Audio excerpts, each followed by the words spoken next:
The sun rose slowly over the plains of Cannae, its light weak and hesitant, casting long, trembling shadows over the vast encampments of the Roman legions. Dust, dry and fine, swirled in eddies around the formations, mingling with the glint of polished armor and the banners snapping sharply in the morning wind. Thousands of men and horses stood poised, muscles taut, hearts pounding, eyes scanning the horizon for the first signs of movement. The Romans, confident in their numerical superiority, exuded pride, discipline, and a rigid sense of order. Each cohort moving in precise steps, shields aligned, swords at the ready, yet unaware of the trap awaiting them. Across the field, Hannibal's Carthaginian forces waited in deliberate, silent anticipation. Smaller in number, yet honed by years of discipline and brutal campaigns, they formed the deadly crescent that would soon collapse upon the advancing Romans. Elephants, massive and formidable, rumbled in the rear, their trunks curling and stamping the ground, a chilling promise of chaos and destruction. Cavalry units, light and heavy alike, shifted slightly, the metallic glint of their armor catching the early light, poised like coiled serpents, ready to strike. Infantry held steady, their shields interlocking, spears angled forward, a wall of calm menace that waited for a perfect moment to transform order into slaughter. The first movements were subtle, almost imperceptible.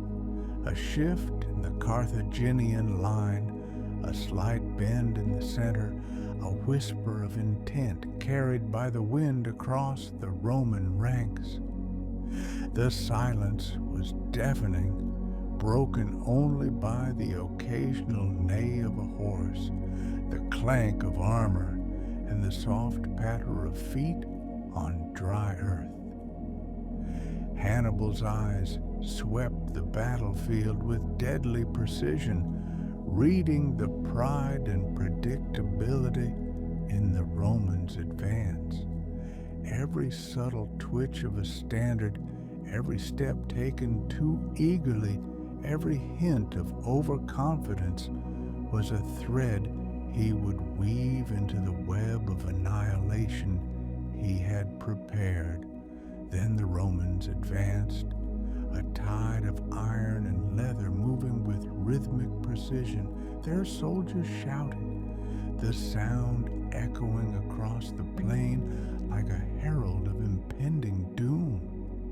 Their pilum were raised, glinting in the sun, shields interlocked, forming a wall of death in motion.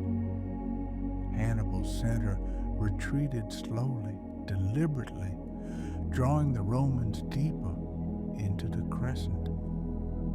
Each Roman step forward drove them further into the snare, their numerical advantage now a liability, their discipline binding them to a path of inexorable doom. By mid-morning, the battlefield had become a cacophony of sound, sight, and terror. Hannibal's cavalry on the wings struck with lightning precision, cutting off any possibility of retreat. Horses thundered, hooves pounding the earth, armor clashing against armor, men fell in heaps, trampled or skewered by spears. The cries of the dying pierced the air, blending with the metallic clash of weapons, the roaring of horses, and the shouts of commanders desperate to maintain order. Every Roman advance brought them closer to entrapment. Every clash with the retreat Carthaginian center only deepened the tightening noose. The field became a living nightmare. Romans fought hand to hand in desperate attempts to break free, only to be struck from behind or flanked by relentless cavalry. Blood turned the dust to a cloying paste beneath their boots. Spears jabbed into gaps in armor, swords cut through shields and flesh alike, and the screams of men echoed like a chorus of torment across the open plain. The dust and smoke from trampled earth, shattered shields, and burning equipment mingled with the midday sun, creating a surreal, almost nightmarish haze that distorted distance, size, and motion, confusing friend and foe alike. As the day progressed, Hannibal's plan unfolded with terrifying perfection. Cavalry circled to cut off retreat paths. Infantry pressed from all sides, and the center of the crescent absorbed the Roman onslaught while channeling them into a tightening trap. Roman soldiers, once confident and disciplined, now found themselves hemmed in, assaulted from every direction. The psychological strain was as lethal as the physical. Men hesitated, formations broke, officers' commands drowned in the chaos. Every step forward became a gamble with death, every strike a test of endurance and will. By afternoon, the battlefield was a maelstrom of blood and iron. Horses slipped on churned earth, dragging men into heaps of chaos. Spears and swords clashed in a relentless, deadly rhythm. Hannibal's infantry pressed inexorably, taking advantage of every misstep, every imbalance, every faltering soldier. Roman cohorts crumbled, some overwhelmed by the weight of bodies pressing from all sides, others cut down in desperate last stands. The cries of officers, the screams of the wounded, and the roar of combat created a crescendo of terror that filled every corner of the field, leaving no place untouched by fear or death.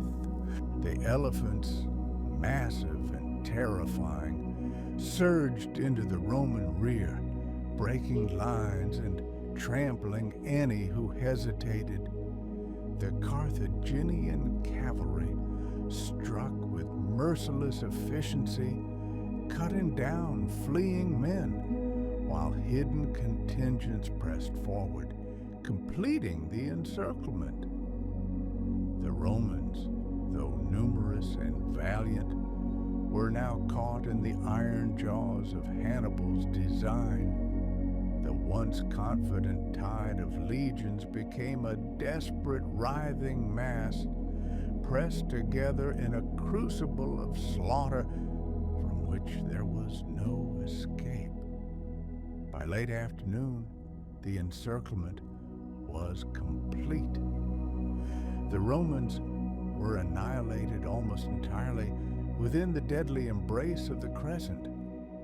Horses and men fell in tangled heaps, trampled, skewered, and beaten into submission.